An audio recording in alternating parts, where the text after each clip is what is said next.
I have a question for you. How often can you possibly freak out while creating a card for a 70th birthday? Hi there, this is Luisa Heinzel, today with an idea for a birthday card.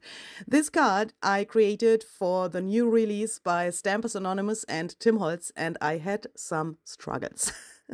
So my idea was to take this stamp set, it's called Paint by Number, and this stamp set, Curiosity Shop, and I wanted to make a card with some elements from both of these sets.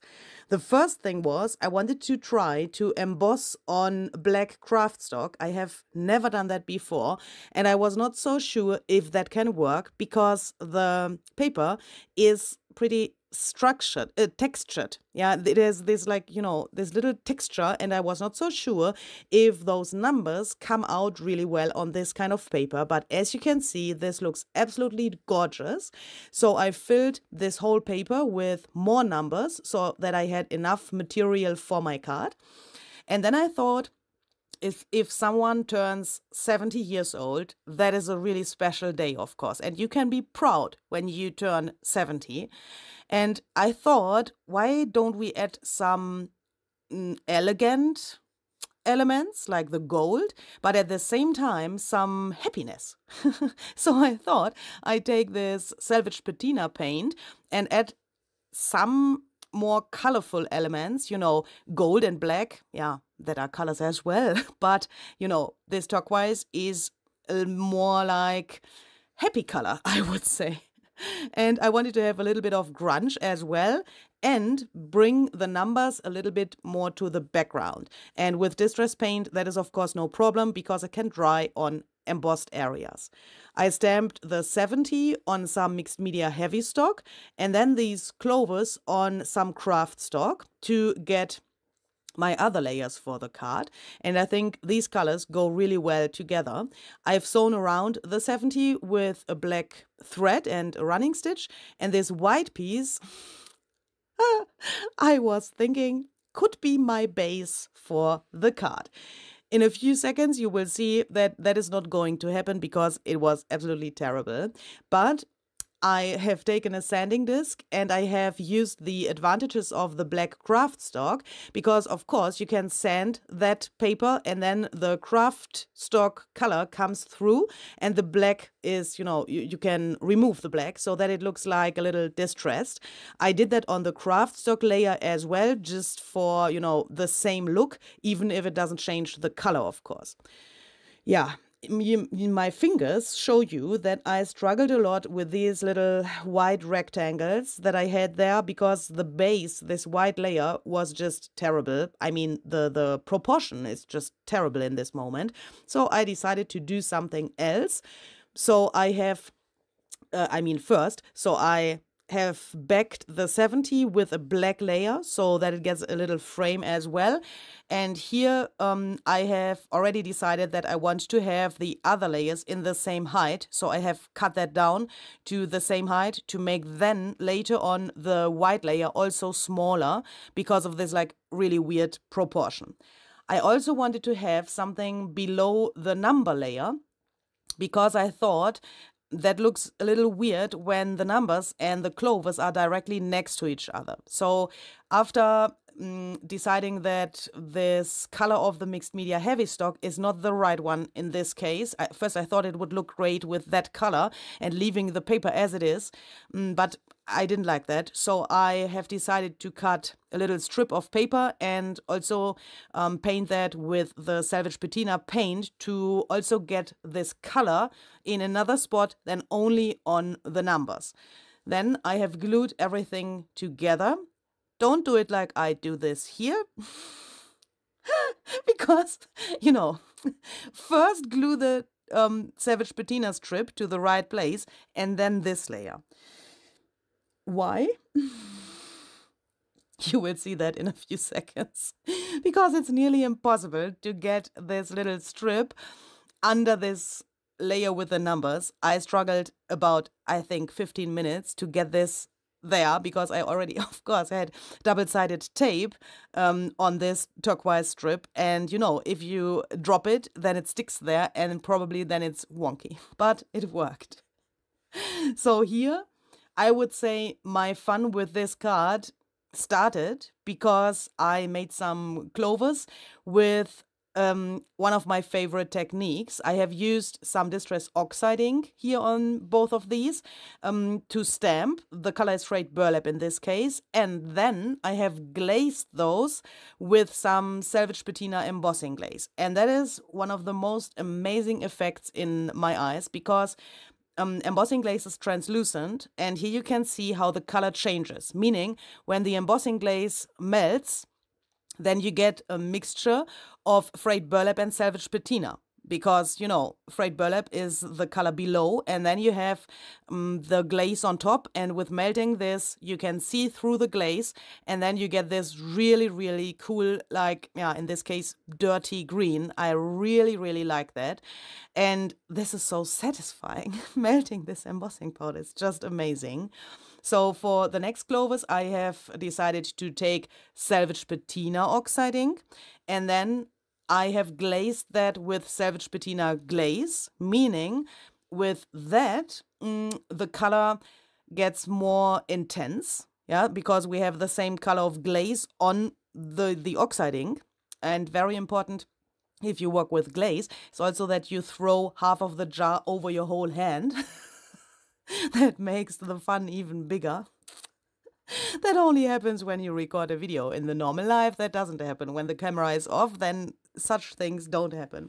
So I have melted the powder here as well, of course, and then I made more clovers with some embossing ink and golden embossing powder. So meaning no color below would make no sense because the golden embossing powder is opaque. So meaning you can use embossing ink, of course, because you wouldn't see another color through this embossing powder.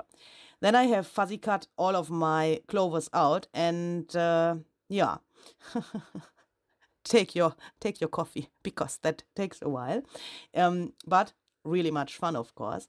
So then next struggle, and to be honest, the biggest fail of this whole thing, or perhaps the I don't know if that is the biggest fail. I think the biggest fail is still in the line waiting for you to see that.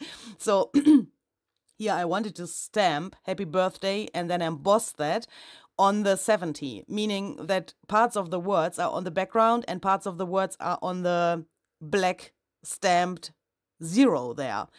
But then I realized that depending on the angle of the light, you can't read that anymore. And I thought, if you turn 70 years old, then you have probably some problems with your eyes. And it would be good if you could read what is written on this card really easily. So I decided to stamp this happy birthday again to some craft stock and then cut that out. I have inked that with some Scotched Timber distress ink, the same color I've also used for the clover layer on the card itself. And then I have backed this with some foam tape so that I get a little dimension for this little label there. And then I have glued that exactly there where my fail stamping was, yeah, so that you can't see anymore that I already had stamped happy birthday to this 70. But I think that is, I mean, the base idea is perhaps not so bad because you can do many different things. Yeah, if you have some special events that have to do with numbers, then you could just stamp a little quote over the number and you could still read the number. I really like that these numbers from this stamp set are so big because then they are also really, really versatile. Yeah, and I think this is really the biggest fail. Don't do this. I have used double-sided tape and additionally glue so that this holds really well. But why the heck am I already gluing the 70 to my base here? Because I want to have the clovers like peeking out from this, below this layer. Yeah, so I had to take a palette knife and I have then carefully removed these little corners there so that I was able to put the clovers below. Don't do that. If you want to recreate this card, just take the layer with the 70 and glue the clovers there and then glue the whole thing to the base. Yeah, that would have been way more clever, but it worked. And if you have such an accident, then your palette knife is your best friend. Do that carefully so that you don't destroy this top layer, but if you are lucky enough that the glue is not totally dry, then it works. So as you can see, it worked here. And then I was able to put some glue to the clovers, and then I have glued everything together. By the way, I have used bookbinders glue and double-sided tape for making this card. Many people often ask, which glue do you use? So for my gluing with liquid glue, I really like to use bookbinders glue because that is really versatile. It dries like medium fast, so you have some wiggle room and wiggle time. Is that the right word? I think so. But it stays a little flexible as well, so that it is not totally stiff. That's why I like it for junk journaling, for example, as well, so that your pages don't get too stiff if you use that kind of glue. And yeah, it holds like for forever. Yeah, it's really, really a strong glue, and you can also glue different materials with bookbinders glue, meaning no matter if you have something embossed or like I use here in a second a button, for example, or some lace or something like that, you can glue really, really a lot of materials with bookbinders glue without any problems. Of course, you could use some collage medium here as well. That would have the advantage that it dries transparent and completely invisible and matte. So if you have some glue mistakes, that could be helpful. In this case, it was not so dangerous because, you know, we wouldn't see the glue. But if you have areas where you think, oh, perhaps I will see a little bit of the glue, then use collage medium. That would be as good as bookbinders glue because it can handle different materials as well. I wanted to have some additional golden splatters on my card to make this also a little more elegant and around the clovers a little more whimsical. So I have taken some tarnished brass distress paint. This gold is just so fantastic. I would never splatter with another gold than this one. But of course, that's personal preference. I really love this gold. And then I have decided that I want to have another layer. So I have taken a piece of craft stock so that we have this color again. And I wanted to have a frame around the white layer because I thought this white layer, it looks a little bit like somehow naked or so. And this craft stock paper color makes it also a little warmer in my eyes, so that this outer frame is like a really warm color. I think that looks more cozy and yeah, it fits better to a 70th birthday somehow. So this is my finished card. I hope you like it, and perhaps you want to try something like this. If yes, then please don't make the same mistakes like I did. That's why I have shown them here to you, and have very, very much fun perhaps making your own mistakes.